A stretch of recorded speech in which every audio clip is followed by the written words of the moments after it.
Muha tag malunggay dire. Amo aning tanom. Tanim namin to malunggay na to. Yan, kuha ako ng malunggay para ilagay ko sa aking tinola. Kunti lang. Kasi ayaw ko rin yung maraming malunggay. Tama na yung tatlong ano lang. Tatlong dahon. Tatlong tangkay. Yan. Tapos, kukuha ako ng lemongrass. Yan. Ito lang. Yan, lemongrass. Tanim ko yan, yung lemongrass na yan. Tapos, kukuha ako ng dahon ng aking sibuyas. Yan. Ganyan lang, pinutol ko lang para tumubo pa siya. Yan. Tapos, ako ng pechay. Alam nyo ba yung pechay ko? Dito ka lang tinanim sa mga butas ng butas ng hollow blocks. Oh, di ba? Kita nyo yan? Oh. Kukunin ko siya ngayon. Bubunutin ko. Oh. Di ba?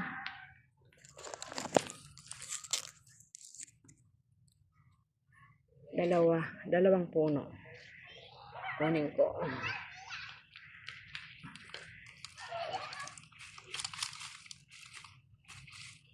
Yan. Diba? Ganyan lang. Diyan ko lang tinanim, diba? Ang tataba. Oh. Dalawang puno. Dalawang butas ng hollow blocks. Nilagyan ko ng lupa at saka lomsoy. So, ayan. To this video ay magtitinola po tayo ng manok. So, ayan. May mga sangkap po tayo na bawang, luya, sibuyas at lemongrass at yung ating chicken. Mayroon po tayong sayote, malunggay at pechay. Lagyan natin ng mantika. Kunti lang. Tama lang na. Unahin ko yung luya. Kasi pag yung bawang ang inuna, mas madaling masunog yung bawang kaysa sa luya. Yan ang ating luya.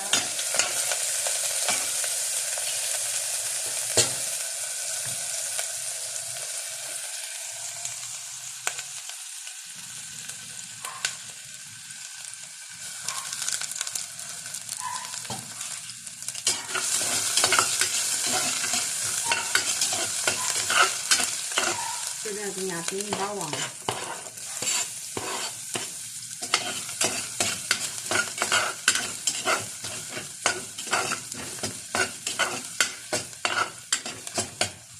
Lagay natin yung ating sibuyas.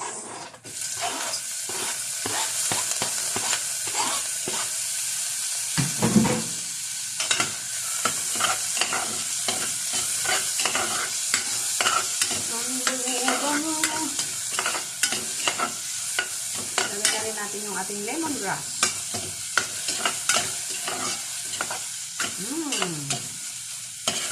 So, very mabango. Lagay na rin natin yung ating chicken at ang hiwa.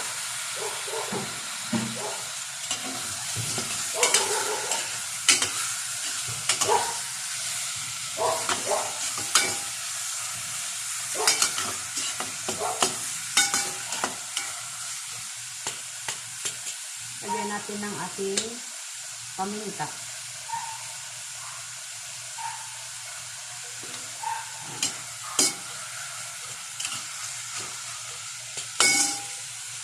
Maglagay po tayo ng chicken cubes.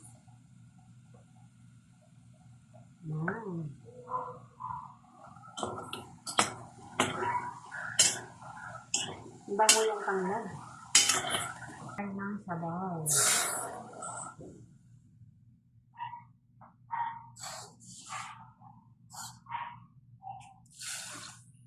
Pa natin. Yan. Ngayon, kumulo na yung ating sabaw. So, tikman natin yung lasa. Hayaan muna natin kumulo ng kumulo hanggat maluto ang ating lemongrass.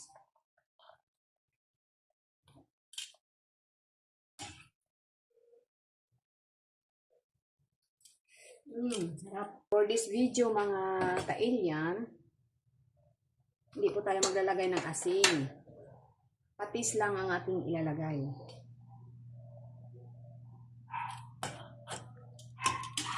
Kaya natin maluto muna yung ating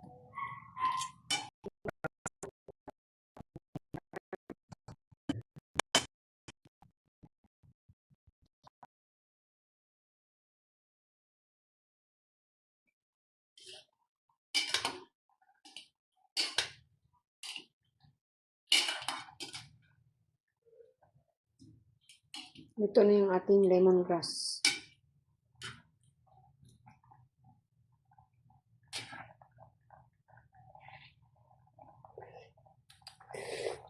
Sarap. So ngayon ilagay na natin yung ating pechay at malunggay at dahon ng sibuyas.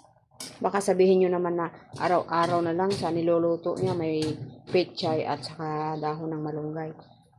Maging practical lamang po tayo kung ano po yung gulay na nasa ating bakuran. Huwag na po tayo maghanap ng iba. Yun na lang po ang pagtiyagaan natin. Dahil sa mahal ang bilihin ngayon. Hindi na bilihin namang iba. Sita. Basta tanggapin ng sikmo. Go. Nang magpili. Sa mahal ng hirap ng may. Huwag na natin. Diba? Patayin na natin yung apoy. So, ganun. Ito na. Tanggalan na natin yung hita ng manok. Tanggalin na natin yan. Yan. Tapong muna sa basurahan ko. Ayan.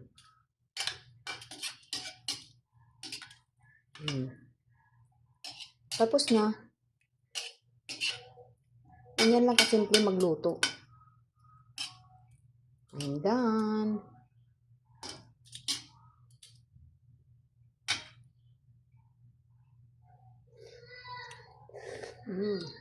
Sarap. So, let's eat.